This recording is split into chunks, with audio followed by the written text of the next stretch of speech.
Isa na naman pong napakasakit na pagkatalo ang naranasan ng Magnolia Chicken Templados Hot Shots.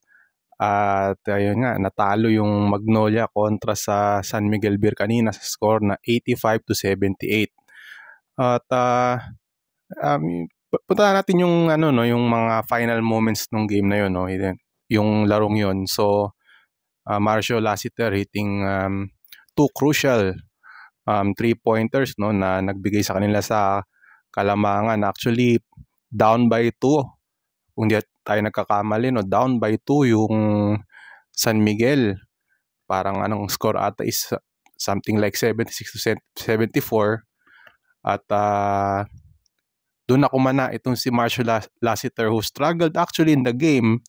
Hindi pa siya nakaka-shoot ng isang tres prior to his heroics dun sa final seconds nga. And dun nga sa final moments ay nagbuslo si Marcio Lassiter ng dalawang 3-pointers na nagdala sa San Miguel sa panalo. Ang score nga is 85-78, no. Si CJ Perez gumawa rin, no, at nakabuslo rin ng isang crucial 3-point shot dun rin sa dulo. Nagtapos siya ng 23 points and 10 assists. At nakakuha rin siya ng 6 rebounds para sa San Miguel na umakyat sa 4-4, no? Crucial win kasi nga actually nasa 2-game losing streak ang San Miguel bago itong larong to, and meron din silang dalawang talo sa EASL. So in total actually San Miguel is on a 4-game losing streak kung isasama yung mga laro sa EASL. But finally tinapos na nila yung kanilang losing skid at umakyat sila sa 4-4 sa PBA Commissioner's Cup, na natili sila sa number 8 sa team standings. And actually nagiging dikdikan na yung labanan para sa quarterfinals slot, no, dito sa PBA Commissioner's Cup. Balikan natin yung Magnolia, no. Another heartbreaking loss para sa kanila. Actually lamang yung Magnolia, no. 68-62, yun yung kanilang biggest lead sa larong ito. Yun ay nangyari nung fourth quarter, and in fact lamang pa sila ng 5 sa final minutes, no, of the game. Mga siguro final 4 minutes lamang ang Magnolia ng 5 I should say, no. 5 ang lamang ng Magnolia in the final minutes, pero once again natalo pa rin sila. Nakahabol itong San Miguel, and natalo na naman itong Magnolia by a heartbreaker, no. Kung matatandaan natin, against Barangay Ginebra nung Pasko, lamang na sila ng 22 points pero natalo pa rin sila kontra sa Barangay Ginebra on a 3-point buzzer beater ni Scotty Thompson. So itong Magnolia ay bumaba with another defeat. Bumaba sila sa 3-6. So ngayon ang tansya natin, no, if I'm not mistaken, no, nasa pang-11 na itong Magnolia sa kanilang pakakababa sa team standings, no, dahil nga dito sa talong ito. Dahil nga itong NLEX and Phoenix may kartadang 3-5, so sila ay nanatili sa number 9 spot. So tabla sila 9 and 10. Itong Magnolia ngayon nasa 11th spot with with a 3-6 win-loss slate. So talagang patuloy ang struggles ng Magnolia. Yung 3 panalo nila, no, were against teams na masasabi nating nasa bottom half, no, ng team standing. So yung first win nila actually against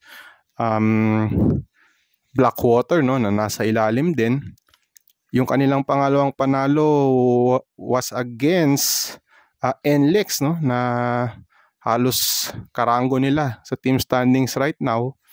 Tapos nga yung pangatlong panalo is against the yung nasa ilalim ng standings, yung Terra Firma. So talagang patuloy ang struggles ng Magnolia this conference. Bakit kaya? Ano kaya tingin yung rason kung bakit struggling itong Magnolia? And nakikita na natin sa social media, of course, yung call ng mga Magnolia fans na palitan na itong si Coach Chito Victolero, which is kind of unfortunate din para sa koponan since just last season ay umabot sila sa finals under Coach Chito Victorero. Natalo sila sa San Miguel in 6 games. Right now they are really struggling, no. I think siguro one of the reasons why talagang nag-struggle yung Magnolia is yung kanilang import, no. I'm not saying na hindi maganda yung nilalaro ni Ricardo Ratliff, no. Talagang in a way consistent naman yung laro niya with his points and scoring, or points and rebounding I should say. But I guess hindi sapat talaga yung kanyang binibigay ngayon, no. Kung ikukumpara mo yung import nila last season with Tyler Bay na talagang very explosive and he can do it all young. Actually, yun yung pinaka-critical doon. Bata itong si Tyler Bay.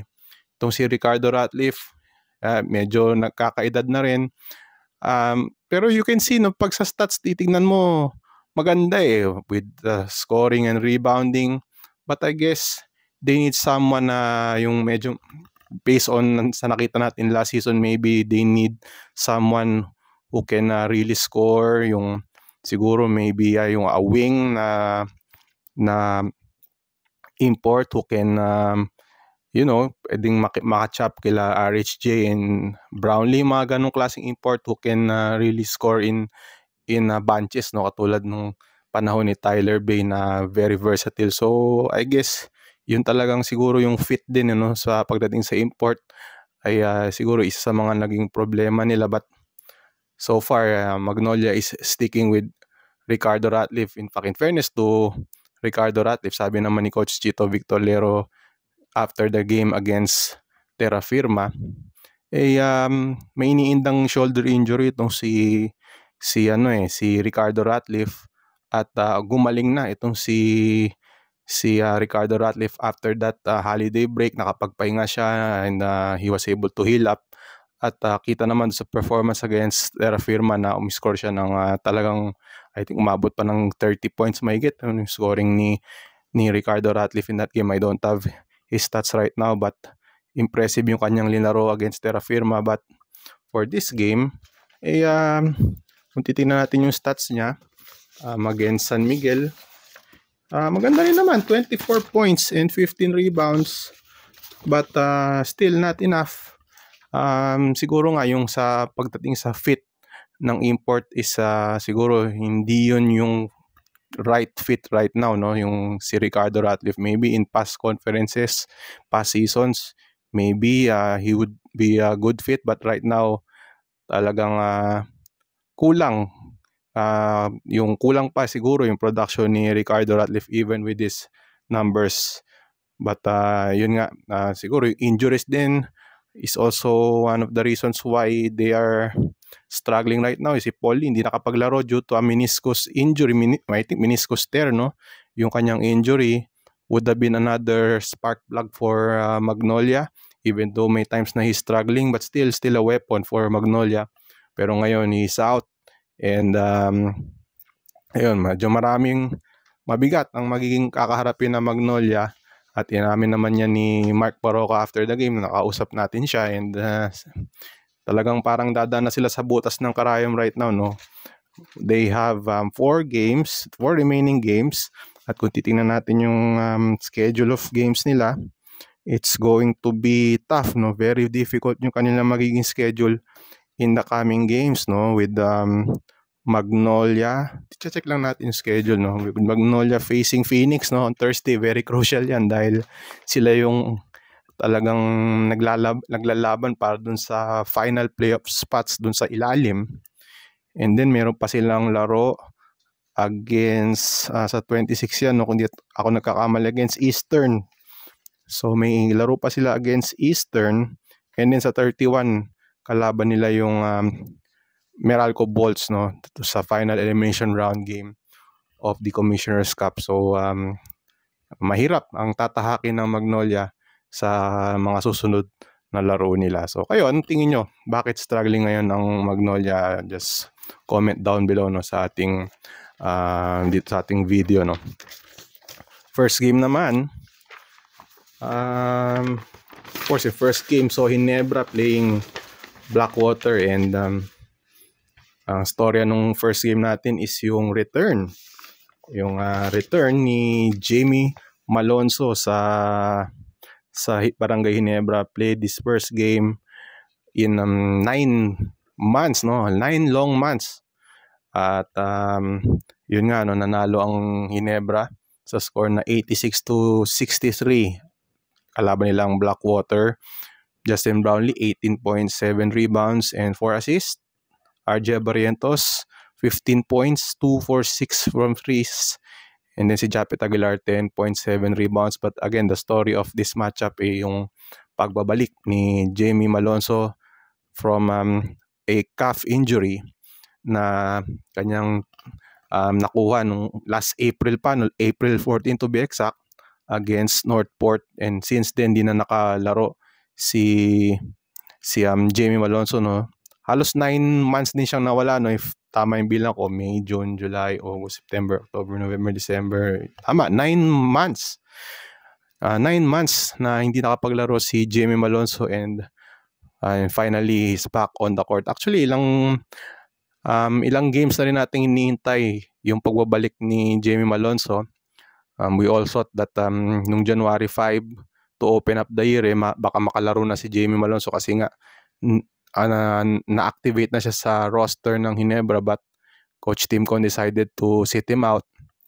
And then sa Northport game last Wednesday, hindi rin siya nakapaglaro. And finally nga nakapaglaro siya tonight, no? Ngayong araw ng Linggo, January 12, 2025.